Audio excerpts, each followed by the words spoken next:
It is International Fight Week, and we are in Las Vegas getting ready for Invicta FC 13. It is the busiest week in combat sports, and I don't think we could have brought a better card to Vegas in celebration of this event. Julie Kedzie, fantastic job putting this card together. Let's talk about it. 3 titles. Headline, we have Christian Cyborg Justino defending her featherweight crown against Faith Van Duin. We will crown a bantamweight champion as Tanya Evinger takes on Irene Elana, and the atomweight title is on the line as Erica Terso defends for the first time against Ayaka Hamasaki. First off, congratulations, a solid card. Can't wait to see it this Thursday night on UFC Fight. Well, thank you, and thanks for coming along. But, you know, it's these warriors that are the ones who need the congratulations because they are going to be put to work on Thursday night. Yeah, and work shall be done. Let's talk about Erica Terso. She returns to defend her title for the very first time against Ayaka Hamasaki. Terso, a little bit of an underdog last time out when she fought Michelle Waterson. She won a game of scrambles, getting on top in almost all the exchanges, which ultimately opened up a guillotine choke. I don't think a lot of people expected Terso to walk out of Houston with that title. You know, I don't think that they did, but that's MMA. Anything can happen. And I will never forget that little girl walking into the Invicta office, looking at the belt, saying, "That's mine." She loves being the champion, and she's doing a terrific job so far, really promoting herself in Brazil, you know, always staying on top of social media and really, really just being proud to be the atomweight champion of Invicta. But she has her hands full. Yeah, she's a very tough test, and the Japanese fighter Ayaka Hamasaki, a former champion in Japan in her own right, she comes to try to get an Invicta title coming up on Thursday. We've seen Hamasaki before inside the Invicta cage, a really nice performance by Lacey Schuchman, or against Lacey Schuchman. She kind of won the wrestling war there. I think she's going to try to implement that against Terso. We talked about Terso's last fight with Waterson. Terso was able to get on top in a lot of those grappling exchanges. I feel that she's going to probably have to lean on that defensive wrestling if she wants to have success with Hamasaki. Yeah, I'd say that's a pretty fair estimation of how the fight goes. However, Terso, her scrambles are very, very good, and she's not somebody who's kept long on her back. She's very, you know, she's able to position in very good ways. I mean, she was even on top against Claudia Gadelha when they fought, and Claudia Gadelha is very, very large for the upper weight class. So I'm excited to see how this one plays out, especially on the ground. I think that each of these fighters has the potential to really, really show us some beautiful, beautiful grappling and scrambles. Yeah, and the grappling exchanges, I think, are going to be key in this fight.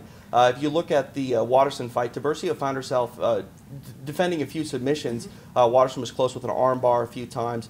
You know, we've seen Hamasaki inside the Invicta cage get that arm bar against Lacey Schuchman. So we'll see if Terso can stop the submission offensive of Hamasaki. We'll see Brazil versus Japan. It should be interesting to see, you know, which one brings that title home. Yeah, it is a rivalry that goes back to the early days of mixed martial arts. It gets renewed this Thursday night at Invicta FC 13. A bantamweight champion will be crowned when veteran Tanya Evinger takes on Irene Elana. This really is a tale of two fighters. We have a veteran in Evinger that's been fighting for a very long time. Elana, you know, a blue chip prospect to say the least, really sort of the pride of Mexico. Her and her teammate Alexa Grasso really doing big things here in Invicta.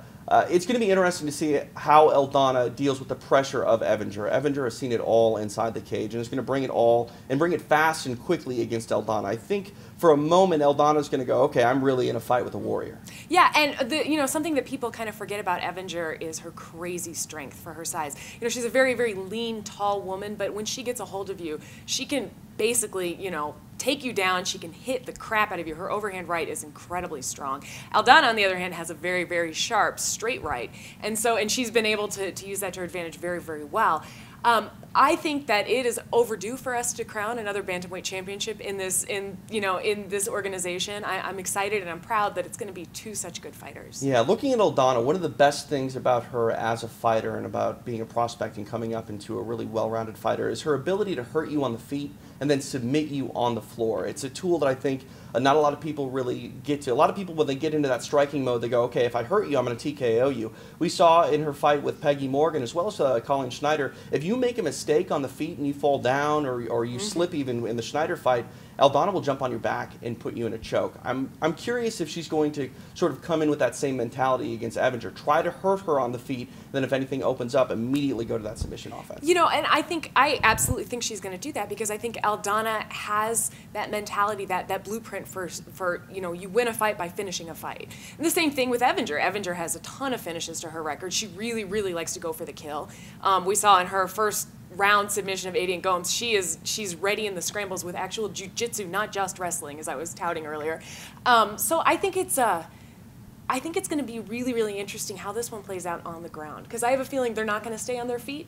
They may, and I think we're going to see some really good banging that way, but I honestly think that this one's going to go to the ground, and we're just going to see, you know, I guess the veteran versus the young lion coming up, more or less. Yeah, Evinger's, you know, grappling offensive comes from really all angles. She'll shoot a double, she'll clinch and kind of wrestle you down against the cage. She really likes to make the fight a bit grimy and will constantly be offensive minded. I'm curious if that's the game plan here against Aldana. Is it to try to make it a dirty boxing matchup before she goes for the takedown, or if it's going to be to shoot from the outside? Well, I'm curious about that as well, because, you know, Aldana, she actually hasn't given us that much, you know, in terms of scouting. Like, for other fighters watching, and they're like, okay, she can knock me out, she can submit me, her scrambles are good, you know, and her ground and pound is good as well. But Evinger, I think, has some of the best ground and pound in MMA. I really, really like the way she punches people. You know, she forces them into positions. Her fight against Cindy Dandois, you know, just beautifully done with control. Yeah, you know, Evinger is a woman that refuses to go away as well. I mean, I think a lot of people kind of wrote her off as, you know, a veteran of the past maybe, and then she comes to Invicta and just goes on an amazing run. And, you know, fighting for a title, that's exactly where she belongs. Yep, long overdue, I think. Yeah. Speaking of veterans and tenure in the sport, I don't think there's a more well-tenured woman in mixed martial arts than Christine Cyborg Justino right now. 10 years of dominance. She had a small hiccup in her first fight, and you can basically attribute that loss to an injury. She destroyed Charmaine Tweet last in February, 46 seconds. You know, she's going to try to mimic that same success against another sort of prospect in Faith Van Duin. I mean, you look at it on paper and you think, wow, Van Duin's really biting off a lot. We'll see if she can deal with the pressure and the, you know, just sort of prestige that comes with fighting Cyborg. It's International Fight Week. I mean, all of the attention is going to be on Invicta as it sort of kicks off the action here. Faith Van Duin going to look across the cage and, quite honestly, might see the most dominant woman in all of sports standing across from her. And, you know, I think it speaks very, very strongly of her character to watch the devastation of Charmaine Tweet and say, yeah, I want to fight that woman. I want to fight the woman that knocked her out, that terrified the commentators, that, you know, I mean, and the thing is, Van Duin, in her last fight against Amanda Bell, you know, she got the finish, she was gunning for submission after submission, got a beautiful finish with her choke, and in the press conference said, I want the champ. Stone cold, ice cold, that girl. I was really, really impressed with that. Shannon was really, really impressed with that. You know, Chris Cyborg always brings just such a beautifully aggressive and powerful and violent game to the table. And to have somebody say, yeah, of course that's what I want to fight. You know, that speaks a lot about a warrior spirit and somebody who really, really believes in themselves. Absolutely. Cyborg is the Invicta FC featherweight champion. She is going to defend that title. But again, so many people talk about what's next for Cyborg. You know, obviously, people want a Ronda Rousey fight, but before we can even talk about that, Cyborg does have to deal with Faith Van Duin. And, you know, if we've learned anything in combat sports, it's you cannot take anyone lightly. Absolutely. Any champion can be dethroned at any time. And, you know, that's exactly what Faith Van Duin is gunning for.